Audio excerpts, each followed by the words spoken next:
आदाब हजरात, इस वीडियो में हम जानेंगे कि हम पहली जमात के असबाब को किस तरह बना रहे हैं।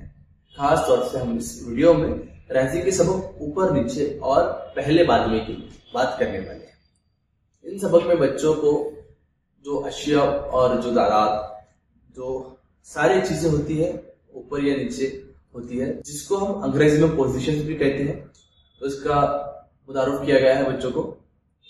तो इस सबक के अंदर जो दिया गया है 4 चीजें दी गई है, ऊपर नीचे और पहले बाद में। तो हम जब सबक का मवाद देखते हैं, इस मवाद को देखते हुए हम ये कंसीडर करते हैं कि जो हमारा NEP 2020 यानी नई तालीमी पॉलिसी 2020 के मुताबिक यहाँ पे जो है डेवलपमेंट का जो डोमेन रहेगा वो रहेगा कॉग्निटिव डेवलपमेंट रहेगा, क्योंकि बच्चों का इसमें नॉलेज बढ़ रहा है।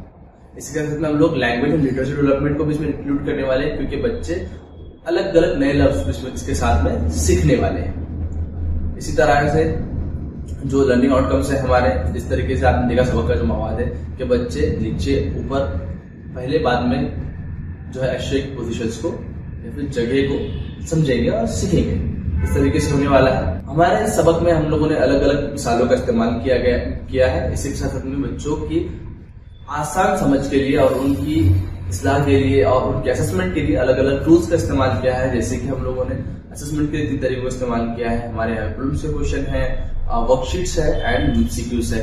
इन वर्कशीट्स का और MCQs का इस्तेमाल आप आपके बच्चों का असेसमेंट लेने के लिए कर सकते हैं।